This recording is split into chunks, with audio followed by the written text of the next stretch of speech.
Hi, welcome to today's webinar about Penn State's Master of Public Policy degree program. I'm Whitney Sheridan, Director of Communications with the School of Public Policy at Penn State.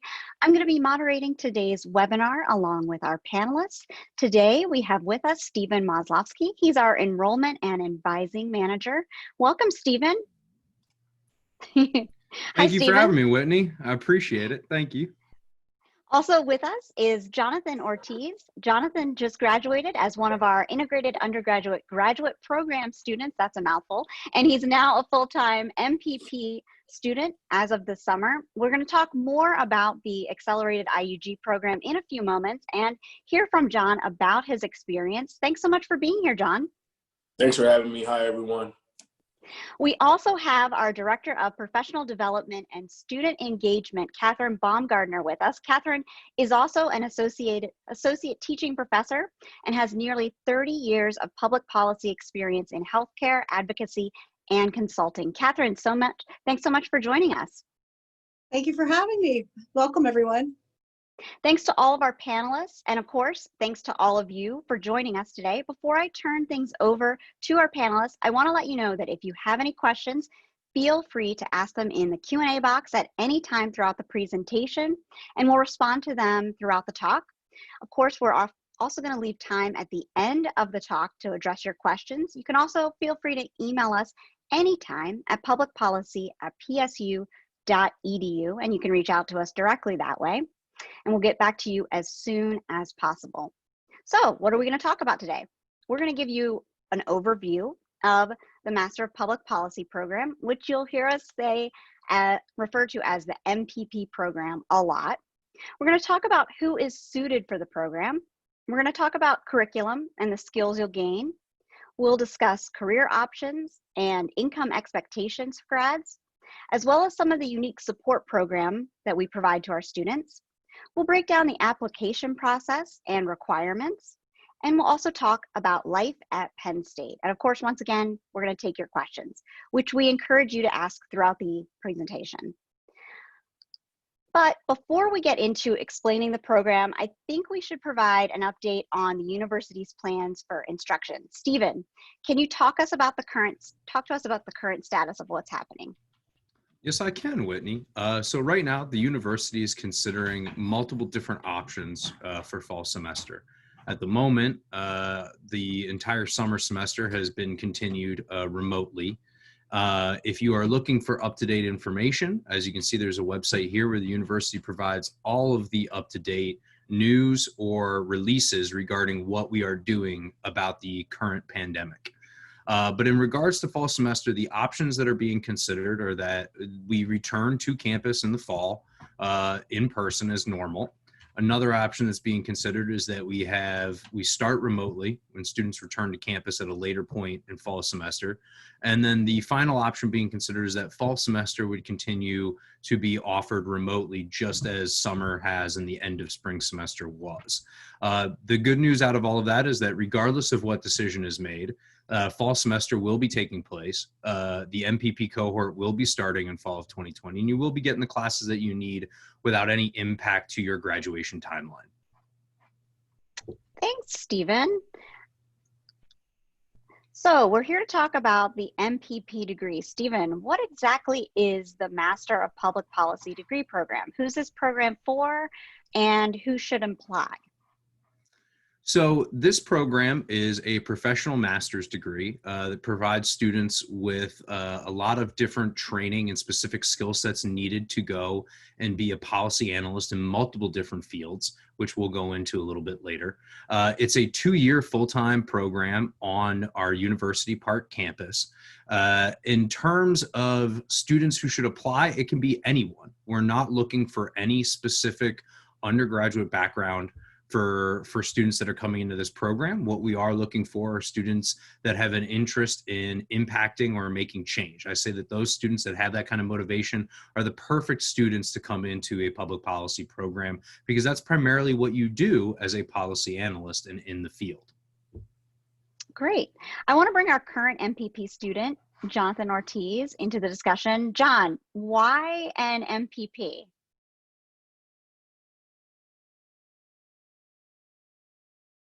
I think, John, you need to turn on your mic. Sorry. All right. How you doing? All right. So, John, why did you choose to pursue an MPP? You were an undergrad at Penn State in criminology. What made you decide to pursue your MPP? Great. So I honestly, it was just a year ago, but I was taking summer classes, and my undergrad, I graduated with a bachelor's in criminology. And I knew for probably about like the last 4 years that I wanted to work in the federal government. I wanted to work my way up from a federal agent to working to the administration level of any of the federal law enforcement agencies that I had in mind, which were the U.S. Marshal's Office and the diplomatic security.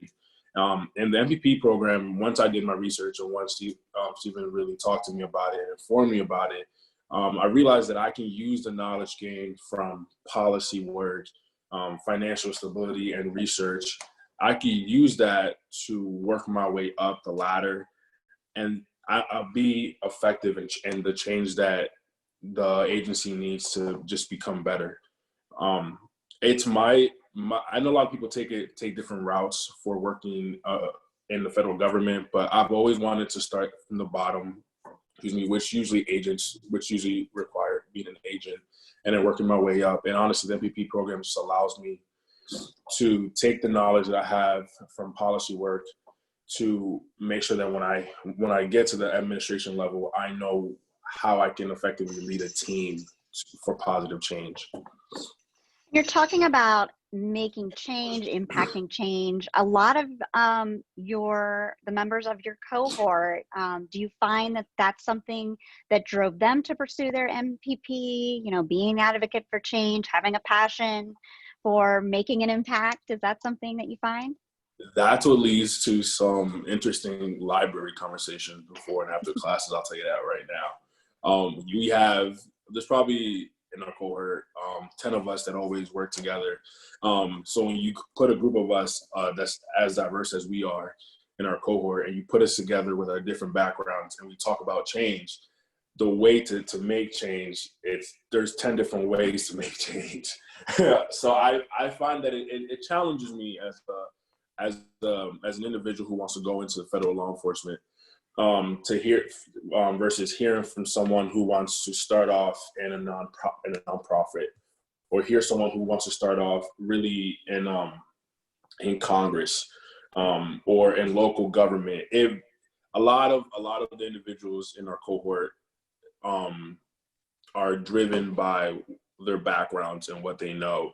So when you put 10 of us from different backgrounds and we start talking about, oh, well, this policy that just got passed isn't the best. And if you think about it, it's really helping these people. So picture that before and after our classes, and you're good. I can imagine the discussions also during class, and we're going to talk with Catherine about career options in just a moment, which you went through a lot of them there as well. So we're going to put a pin in that, but that's great because Sure. You really expressed the dynamic with your cohort and everything, and I love that. But I want to get back to Stephen and talk a little bit more about the program and its structure. So if you could talk a little bit about some more of the detail about the curriculum for us. Yeah, so as I kind of mentioned, there's a lot of different skills that are put into the curriculum in terms of training you to be a policy analyst. So it's going to provide you that professional training that you need to analyze, adopt, implement, and evaluate public policies from all different spectrums. The way that the core curriculum is set up is that students will complete the majority of their public policy courses in year one. So in year one of the program, each semester you'll be taking 4 courses.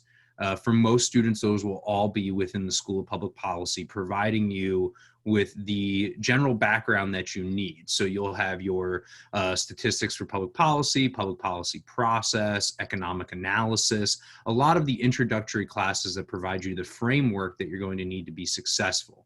This then leads to you doing the internship in between years 1 and years 2. So year 1 gives you all the framework necessary to go out and go be successful in an internship. Catherine will talk to you a lot more about getting set up in internships and career possibilities a little bit later.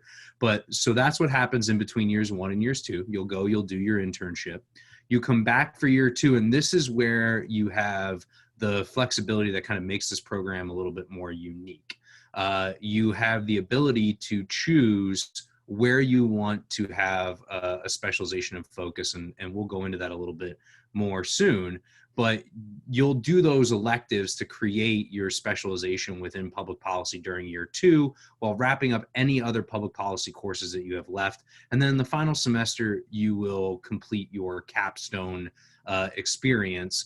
And that is kind of a summary of everything that you've learned and worked on, and a real demonstration of the skill sets that you've acquired. And then that wraps up the curriculum for the degree. It's 43 total credits across those 2 years, 42 if you're a working professional. And that's kind of the whole overreach of the MPP program. Great. And I want to remind everybody that we're taking questions. So just click that Q&A button and ask your questions. We're taking them throughout the presentation. And of course, we're going to leave time at the end as well. Stephen, you mentioned specializations. So let's talk a little bit more about that. And that's one of the things I know that people always have a lot of questions about. And it's one of the unique components of the program as well, right? Absolutely. So there's a lot of different MPP programs out there, and they all have different options available for students. But one of the things that I think that makes our program unique is that we have a lot of different specialization flexibility for students. So as you see on this slide, there's already a long list of specializations that we've pre-created and worked with other departments across the university to generate curriculum for. But if you're looking at these specializations and you're not seeing that's something that interests you, that shouldn't dissuade you from considering our program, because one of the nice things about our program is that we have the flexibility to work with you to create your own specialization to meet your career goals within reason. And I say within reason because we have to be able to find 4 courses that logically would create that specialization. The nice thing is, with the size of Penn State and the amount of courses that we have access to, it really is not that difficult to create your own specialization if you would choose to. Great. So I mentioned when I was introducing John that he just had finished our accelerated integrated undergraduate graduate program, what a mouthful, which we refer to as the IUG. Before I ask him about being a part of that program, Stephen, talk to us a little bit about it. Yeah, so the IUG is an accelerated program option for current Penn State students, and it allows current undergrads to get the MPP degree with as little as 1 additional year of study. And so right now at the moment, we have IUGs approved with the undergrad degrees, the BS in criminology, the BS in sociology, and the BA in political science. So if you're in one of those programs and you're interested in the MPP program, you're going to want to have a conversation with your undergraduate advisor and myself about how this might work for you. And how an IUG does work is that we are able to dual count 4 courses between your undergraduate record and the MPP degree. Those 4 courses are different depending on which IUG you are applying and are admitted to, but this way it allows you to essentially complete an entire year worth of MPP curriculum while you're finishing your senior year of undergrad. And it builds upon the knowledge that you've already gained as part of your undergraduate study, while also saving you time and money. And it does that because that year of dual enrollment, you're only paying undergraduate tuition. So if you are admitted into an IUG option as part of the MPP, you're only paying for 1 year of the master's degree instead of 2. And if you are not in one of these programs, you could start taking some 500 level courses a little early that would count towards the degree, correct, if you're a Penn State student. And we have information about that on our website as well. Correct. So if you are a Penn State student and you are really interested in starting on your master's degree early, but you are not in one of the programs that we have an approved IUG with, you're going to want to set up an appointment with me. But there is a way, as long as you meet the GPA requirement, which is a 3.0, for us to file a form with the graduate school that you can start taking some of our policy classes early during your senior year. And then that way, when you do come in to the MPP program, you could have knocked out an entire semester's worth of curriculum prior to starting the program. Great. So I want to ask John about the program, since you just went through it as a senior. How did it work for you? What was your senior year like? I think so my senior year was actually really interesting because you got to think about, the last 3 years I've just been with the same friends who are in my undergrad to freshman year. So now I'm a little more busy with my MPP classes and my other graduate classes. So it added a little spice to my senior year, which is fine. It was fun. I will tell you this, that you are going to have a lot of work to do, all manageable, of course, because you're all interested in the work. The one thing I found out about grad school this year was that all the classes I was interested in. I wanted to know more when I left than when I walked into the class, because this is a field that I'm really passionate about. It's something I really want to affect change in. This is something I really want to hopefully lead a team in, especially in the federal government. So there's a lot of work to do. It's all manageable. You not only have your cohort when you're in your grad classes, but you also have your friends when because you're still an undergrad. And it's fun because you're able to, when you're still in the undergrad classes, you're able to come in with hey, I actually learned about this topic, yesterday in my grad class, or you can have more of an input in your undergrad classes because you are learning a lot more. So the structure of the grad classes is that you have that class once a week for 3 hours. So once you literally have 3 hours to ask all the questions, to gain all the knowledge that you want, and it's actually a really good time because again, you're so interested into the work. And excuse me. So it added a little spice to it, but it was fun because your cohort, as much work as it goes in, your cohort really helps you stay focused and interested in oh my gosh, I have 3 exams this week. It's okay. These are my notes. What did you pick up? Oh, this is the concept that I got. What concept are you working? Are you having trouble with? So again, it made my senior year more fun than it would have been if I was just focused on my gen ed as a senior, So I really enjoyed it. One thing that I wanted to ask you, we were going to talk a little bit more about the benefits of going to Penn State, and you're mentioning being with your cohort. Was the size of the cohort and the classes, did that make a difference to you? And the individual having a little bit more time maybe with the instructors, was that a benefit? It was, because my cohort, when I was taking my specialization classes in the crim department, there were max 12 of us, max. So it really allowed you to not show what you obtained from the homework that they gave you, but it also allowed you to discuss a lot throughout the class. So a lot of the times the professors literally just sit down, they go over, okay, this is what we read this week, let's go. What questions you have? What do you think's happening? What did you like about the readings? What didn't you like about the readings? More so, these are obviously research articles or literature reviews that we're reading. So it's oh, you know what? I don't really agree with that method of research, or I don't really agree with this hypothesis and what led to that research. So for 3 hours, you are discussing your opinions, your views, and you're being led by someone who obviously has a PhD, but someone who's an expert in their field. And that, to me, is what really excited me about my senior year, is that I am talking to an expert in their field. Now, yes, you have that as an undergrad, but as in graduate school, they're working with you hand in hand because they're still doing their research. So they want to know what your inputs are. And so having the small class sizes I benefited from it a lot, especially in my MPP classes.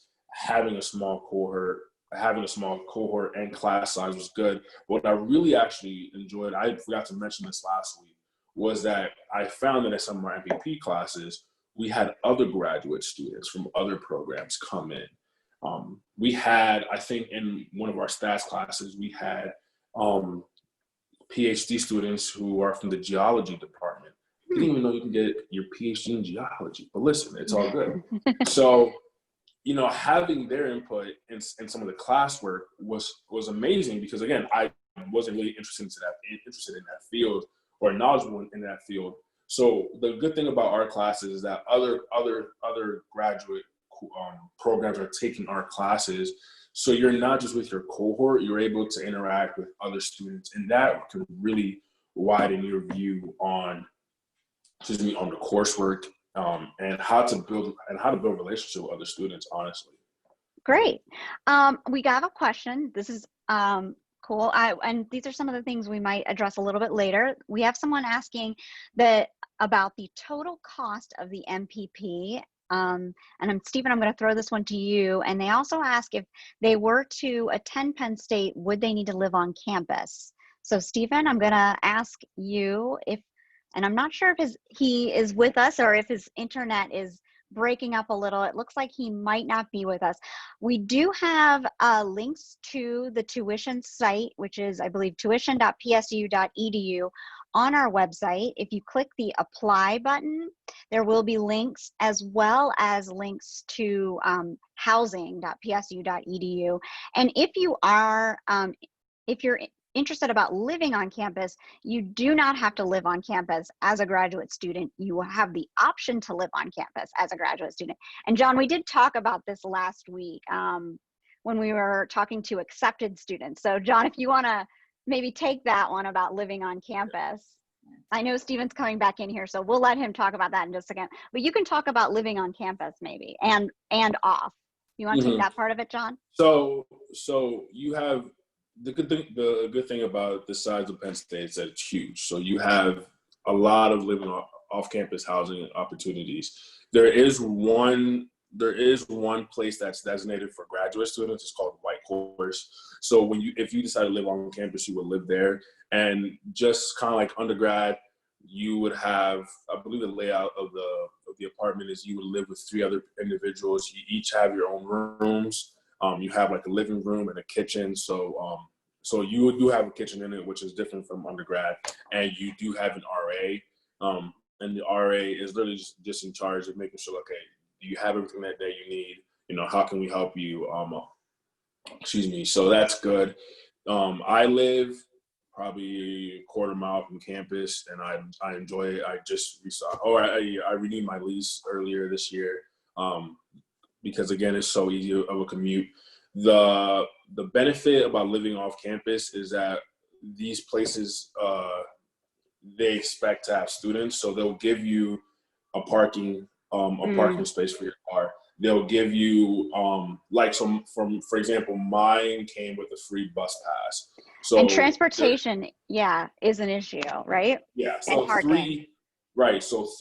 So not only do you have security in your parking here, that's fine. Mm-hmm. Now it's, do I want to drive to campus or do I want to ride a bus to campus? We literally have 3 stops right where I live. So and the buses run pretty much 24/7. 24/7. I believe they run. I believe from 6 a.m. to 2 a.m. is when they run. So you don't have to worry about late nights at the library and getting back because we have bus transportation. The other thing too is about our cohort is that we do a lot of carpooling. So let us know. A lot of us, like some of us, live near each other, and because it's such an easy commute from here to across campus, if you just coordinate with some of us, like, hey, this is where I live, like, missed the bus or can't make it, we'll be able to help you out, because I think we actually covered all areas of like around Penn State. Now I think about it. And you guys are all you guys all maintain contact, correct? We do, yeah. So we have a group meet that we use to communicate all sorts of things. So literally sports to what's going on in the world, to classes. So we have communicating with us wouldn't be a problem. All right, and one of the things that happens is when you apply and are accepted to the program, we send you all the information about housing, but the answer is no, you don't need to live on campus. You have the option to, but there are plenty of options for housing. As far as the total cost of the MPP, that information is available on our website. But Stephen, if you want to address that, if you're back with us. Yes, I'm tuition. sorry. What? That's okay. Yes. We were talking about tuition. Yes. Tuition. Sure. Give me 1 second and I will pull. It's okay. The link is available on our website, and you can also find it at tuition.psu.edu. But the short answer is for in-state and out-of-state, you can get that calculation from the Yes. apply section of our website. The other question is, and this is one of my favorite questions that I love to actually ask and have our faculty answer, is how much math and statistics are a part of the program? I have completed my BA, and I admit that math is not my strong point, and that is a question that I always like to put out there as well. I know that we have a math boot camp as we're going into the program in the summer, and John, you might want to tackle this one as well, because were you in the statistics classes this fall? I absolutely was. Okay, so maybe you want to take this one. Yeah. This one for the team. How much is the math? Like, how is the math? So you have, in total, you'll probably have 4 classes that deal heavily with math. Those two of them will be statistics that you have to take. I mean, unless you coordinate something with Stephen, I couldn't coordinate getting out of them, so good luck for you guys. But no, so you'll have those 2 statistic classes, and then you have public finance and budgeting, and then you also have economics. So those 2 classes obviously deal with math and the more like the policy world. So what is it? So I would say those 4 classes. The Gotcha. Professors here, they work with you though, because believe me, I hadn't taken stats since my sophomore year of college. So I went 2 full years, or I went a full year, a year and a half without any stats courses or math refreshers. But they work with you. They understand that you're not majoring in statistics. They understand that, or you're majoring in something like finance, but they want to make sure that you have the concepts that you need in order to go into your field prepared. And what I found is that these 2 professors, Tima and Andy, will do a great job of that. So don't. And you even had some fun projects with it as well, correct? Yes, I mean, so for finance, our project kind of got cut short or altered because of COVID-19 in the spring.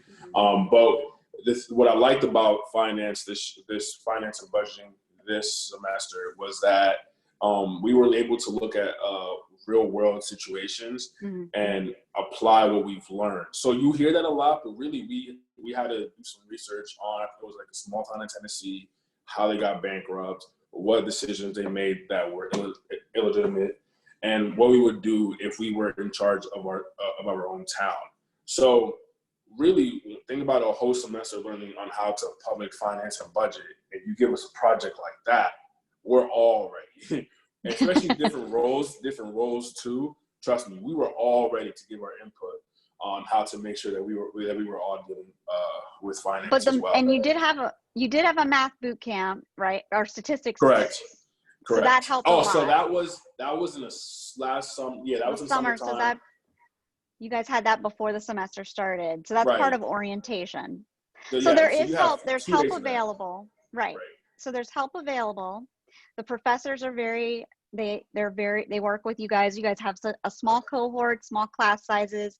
So the answer is that it's helpful, especially if you're not used to math. And I've been told that over and over again when I've been reluctant about it as well.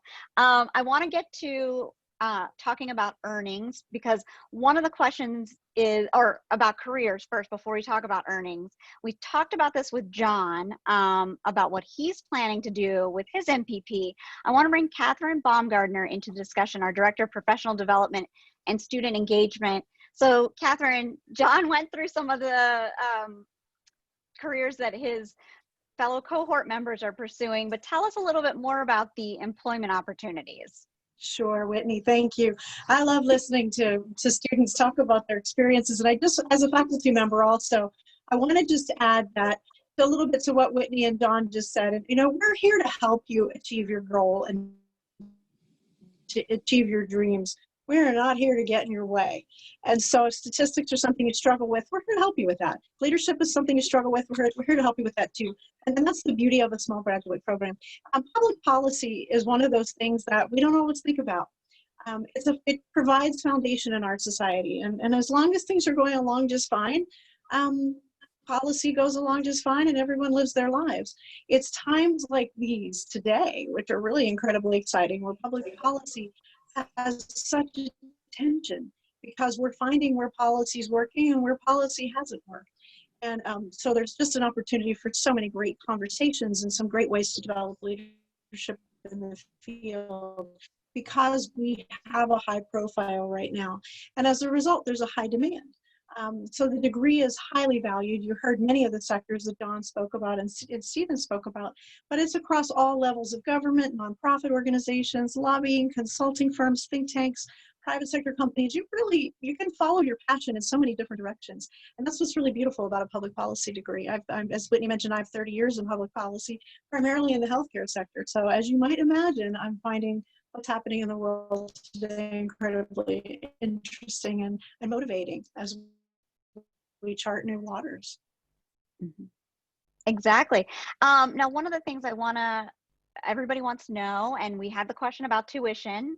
Of course, it's an investment in getting a graduate degree, and people are going to wonder, is it worth it? Will it boost their earning power? So, talk to us a little bit about that. Sure, Whitney. We hear so much about that people have taken on and what is the value of education. Well, according to the U.S. Census Bureau, MPP grads do earn about $19,000 more than their counterparts with bachelor's degrees. And if you do the math, you pretty quickly can figure out that you have a pretty quick return on investment with your MPP degree. Depending on the sector that you choose to work in, pay can be anywhere between $40,000 and $125,000 with a median of around $70,000. But again, that's just a broad range. It depends on if you go to the not-for-profit side of the world or if you go to the corporate side of the world. That's really your choice. And what I always advise people to do is to follow your passion. Do what you love, make an impact where you are, and the money usually works itself out. Exactly. And we have links to those figures and more details on articles about pay and earnings on our website. If you click on graduate degrees or undergraduate, if you're interested in the IUG and careers, you'll find that information as well. So one of the things that we mentioned about our program is that it's a professional program, but it provides a lot of support. And Catherine, that's one of the things that you do for us as the Director of Professional Development and Student Engagement. Tell us a little bit more about some of the things that we provide our students as far as resources go. Sure, Whitney, and this is what I absolutely love to do. Our role is to make sure that our students graduate job ready. We don't want students walking out into the world with their degrees and saying, okay, now what do I do with this? Or how do I approach an organization? And that's where the internship and the capstone projects are incredibly powerful. So while students find their own internships based on areas of interest, I spend an awful lot of time finding out what you're interested in as a student and helping to point you in the direction of internships so that as you're applying, you are able to better focus your resumes, your application packages, your cover letters.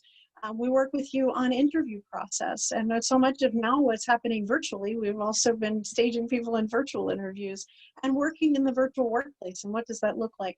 Internship is an important place to be able to see how what you're learning in the classroom plays out in the real world. And it's that opportunity to kind of test your knowledge. It's when you can ask the questions that you might not want to ask in your first job. So use the internship as a place to test yourself and to learn and see how others lead in the field. That then follows to a capstone, which is your kind of culminating project as you leave the program. And that oftentimes ends up being an extension of an internship project or work with the organization where you intern, but can also be a research-based project if that's a direction that you prefer to take.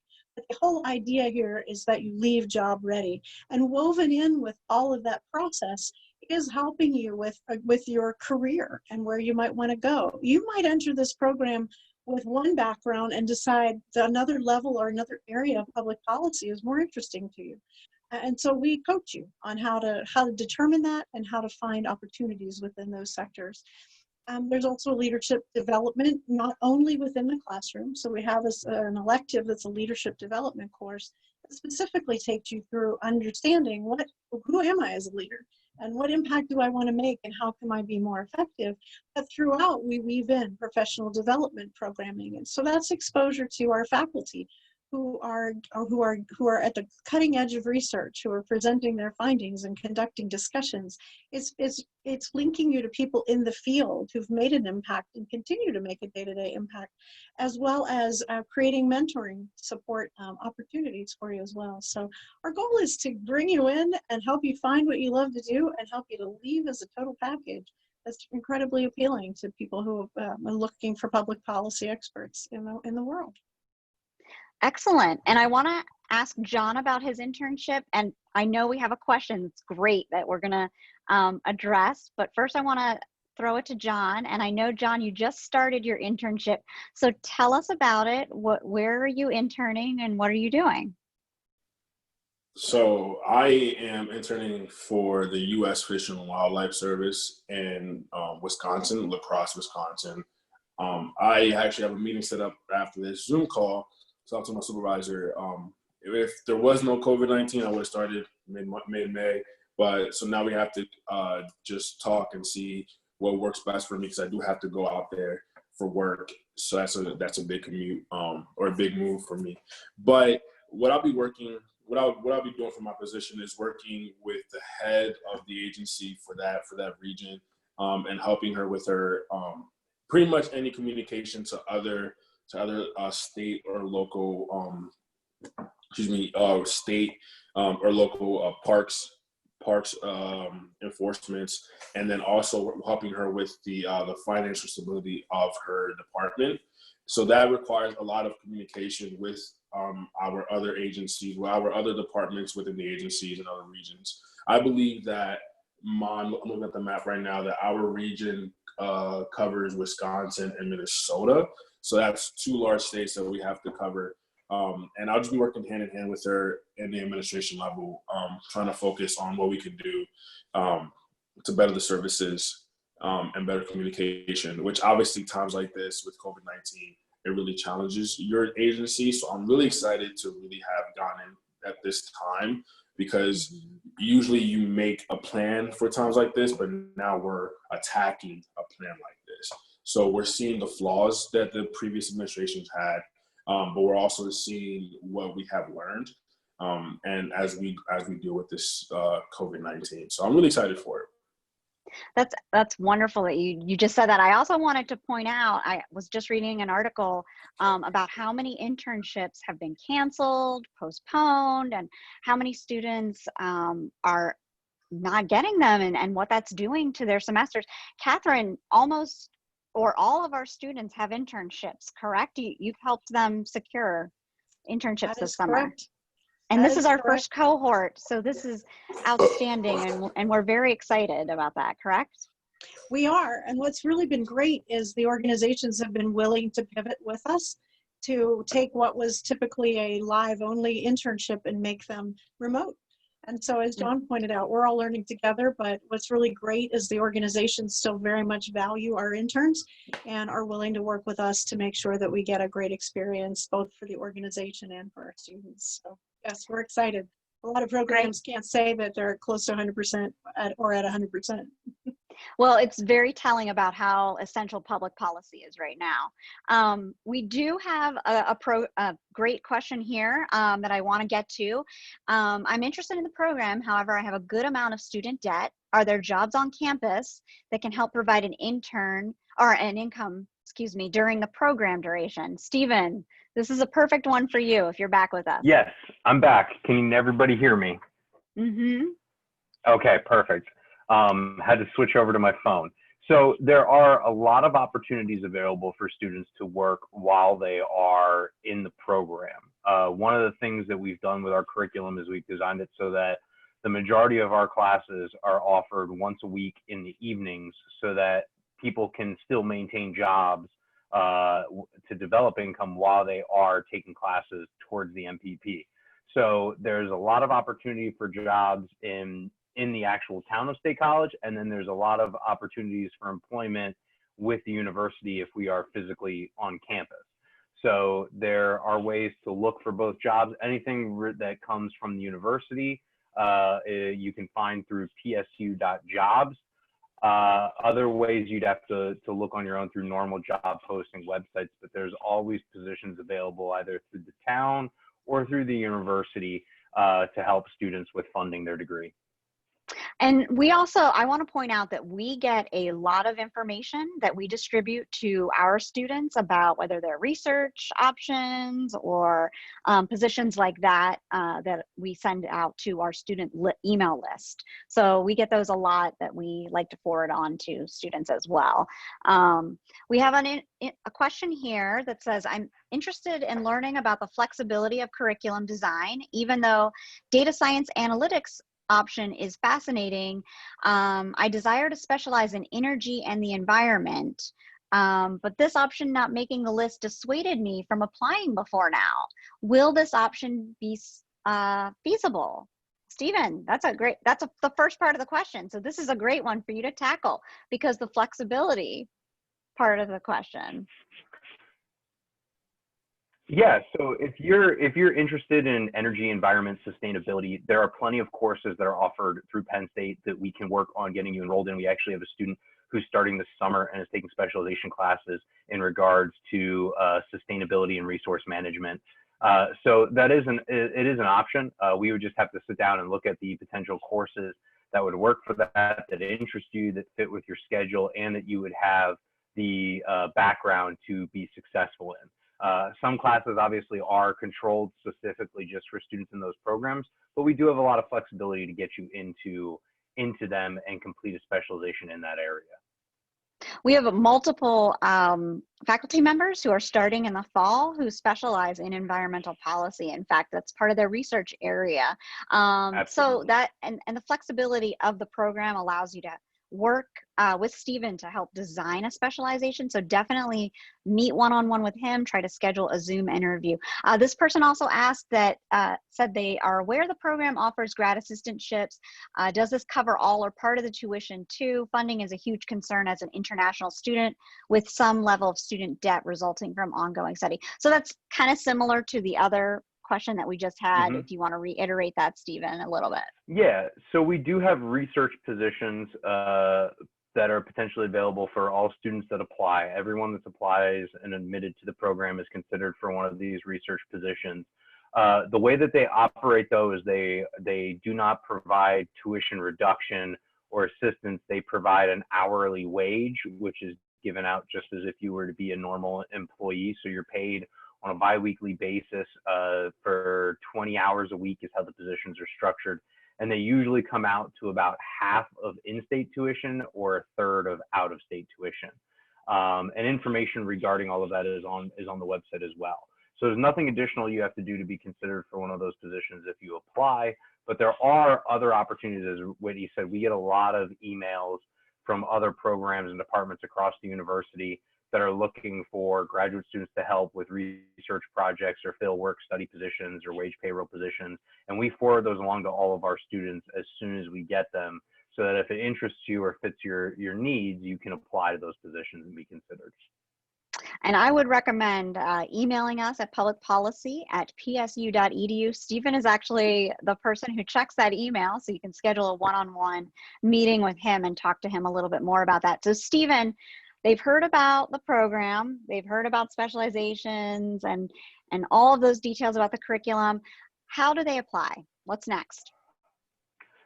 So the next steps are, in terms of applying, is there's two different ways that you can access the application. You can access the application directly through our website by just clicking on the apply button, and it'll direct you then to the graduate school general application, or you can go directly to gradschool.psu.edu and start filling out your application there. You'll just select the School of Public Policy, and the MPP degree is your application desired area. In terms of requirements and what we're looking for in applicants is we require that you have a bachelor's degree or international equivalent. We are generally looking for students who have a 3.0 or higher GPA. If you are slightly below a 3.0, that shouldn't dissuade you from applying. I would recommend that you reach out to me to talk about it, because we do a holistic approach where we review all of your applications. So being below the GPA threshold is not a disqualifier. We also require that students have 2 letters of recommendation. One of those letters should absolutely be from a faculty member who can attest to your academic capability. The other letter can be from another faculty member or from a mentor, supervisor, internship coordinator, somebody else who can attest to your abilities and how you would be successful in this program. And then the final aspect of the application is that we require students to write a 1,500-word personal statement. And this is your opportunity to tell us what has driven you to consider a career in public policy, what your interests are, what you're hoping to do with this MPP degree. Right now, we're still accepting applications for fall, and all applications that come in are being reviewed on a rolling basis. So what that means is that as you complete your application and we have all of your materials, we are then reviewing them on a weekly basis. So once we get your letters of rec, your transcripts, and you're cleared to be reviewed, you'll have an admissions decision from us within a week or 2. Great. I like this question. This is actually interesting. As a strategic communications major student, can I combine this program to get started on my graduate degree? Now, I don't know if they're a Penn State student or not, but one of the members of John's cohort is a professional staff member who's in strategic communication. So this is interesting. That's Amanda. But so Stephen, maybe you can tackle this. If they're majoring in strategic communications, I'm assuming they're Penn State. I would recommend that they email us at publicpolicy@psu.edu to set up a one-on-one appointment, so that I can get a little bit more background and understanding regarding the question, because there are certain different ways to get started on this degree outside of the IUG with an IUG. And then if you're already in a master's program, there's ways to minor. So without going too in depth into their individual situation, I would just recommend that they set up an appointment with me. There are some ways that could possibly happen, but I'd need more information to answer correctly. But certainly strategic communications would align with the program. Absolutely. I would definitely say. Yes. And another member of your cohort, Kevin, actually has a communications background as well. So it definitely aligns with the curriculum. Let's talk a little bit more about why someone would choose Penn State specifically. We've talked a lot about the benefits of the program. John, I want to ask you, you've talked a lot about, we know you have a Penn State background. You graduated with your undergrad degree in criminology. But what do you tell other students, prospective students maybe, what would you tell them why they should choose Penn State and this program in particular? The simplest thing for me to tell you or to ask individuals is, do you want to be working after you graduate? If you want to be working after you graduate, Penn State's the way to go. And I mean, that works for many universities out there, but it's not as certainty as Penn State because of how connected you are while you're at Penn State. So if you're looking to take a year off or 2, then all right, go to any university. But if you want to be taught by the best of the best in the field, and not only that, but have communication with alumni who are in that field, and then have already networked by the time you graduate, then Penn State's the way to go. We have the largest alumni association in the country for a reason. We stay connected. They pour into, when alumni graduate, they pour back into the school. I was already contacted probably within a month of all this happening, of online classes. The liberal arts college was already being flooded with emails saying, hey, students, listen, I know everyone has questions about finances. Alumni are literally pouring in right now, are trying to fund students and programs. So don't worry about it. And within 2 months, we were able to get an estimate of how much was already raised or donated by alumni. They care. That's the finance aspect of it, but alumni care about Penn Staters. They really about their own. They really do. And I've been able to network. I have Penn Staters come into my classes every year because they're experts. They're either working at the federal level, the state level. They come back for career fairs. A lot of the career fairs that we have on campus, you find that it's Penn Staters who come back. They convince their boss, like, hey, let me go to Penn State for a week and let me recruit more of my own. So that's what happens. And you're doing it right if you are communicating with an alumni every year at a different one. That's the best way that you're gonna get into your field and learn more about your field, honestly. So when I encourage you to come to Penn State, you're gonna have to work for it. You're gonna have to work for that degree. It's not just given to you. But you find that when you're working for it, you come across so many alumni who are in their field and want to give back to you. And I guarantee you that when you graduate from Penn State, you're going to have that same urgency to give back and generosity. So that's to me is the simplest thing for me to tell you is, hey, Penn State is, do you want to be taught by the best? Do you actually want to learn while you're here from the best? And do you want to be one of the best when you go into your career field? Wow, I could not have said that better than anyone else. Stephen, maybe you want to talk a little bit more about some of the other things that we've already talked a little bit, but maybe reiterate the benefits of the program?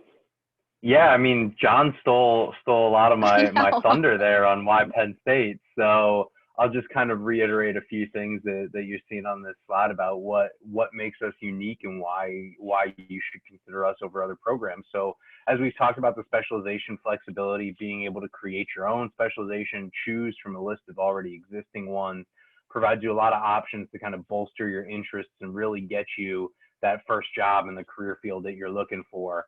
As we've talked about, we're a newer program, so we're smaller in size, which means that you have a lot of access to faculty and staff to help and assist you in any way that's necessary.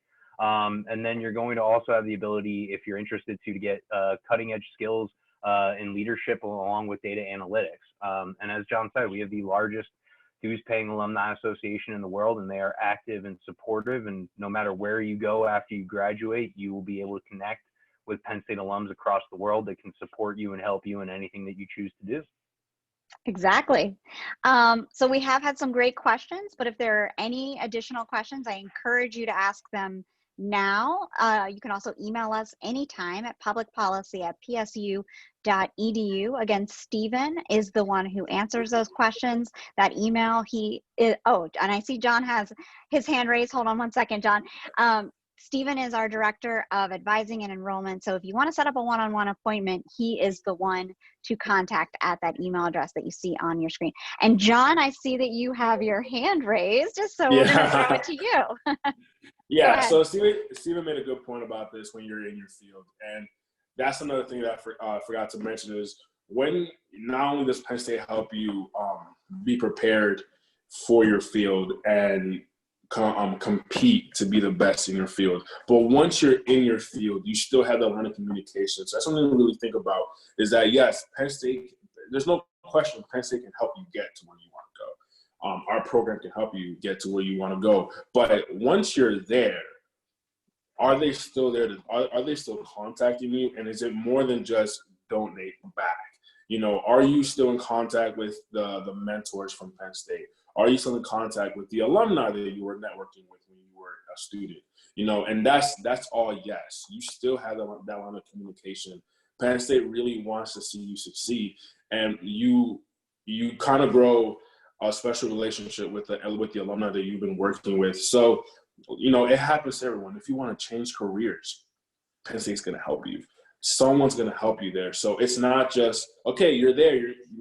We promised you that we'll get you there. Now you're there, and now you're on your own. And now we'll only contact you twice a year to donate. No, they really want you to succeed and be the best. So think about that is Penn State offers a lot of help and guidance when you're actually in your field too. So just that's something to think about. Great. We had a question that's where can I rewatch this webinar? And we will be posting this on our YouTube channel, which I'll have a link to on our homepage, publicpolicy.psu.edu. And everything that John has said, especially, I can see why people would want to watch it again. He's the best spokesperson for Penn State I've seen so far. If we don't have any other questions, a reminder, I can't say it enough, to contact us at publicpolicy@psu.edu. I also want to encourage people to follow us on social media, where we post information about our students, including where they are interning this summer. And once they are done doing their internships remotely, I'm going to hopefully get folks like John to do some Instagram takeovers and things like that, so that we can follow them live in the field when John's like out in Wisconsin and things like that. So we can see them out and about. And we have other students all over, and so hopefully we'll get to see them once they're out and about. But be sure to follow us online, on Twitter, on Instagram, and on Facebook as well. And if there are no other questions, then we are going to wrap things up, unless John, you have anything else you have to say? Nope. No, just wanted to say thanks for everyone who attended. And again, feel free to contact us. As a student, you're always going to be in contact with Stephen, with Whitney and Catherine, and the other staff members. So please, they will respond to you.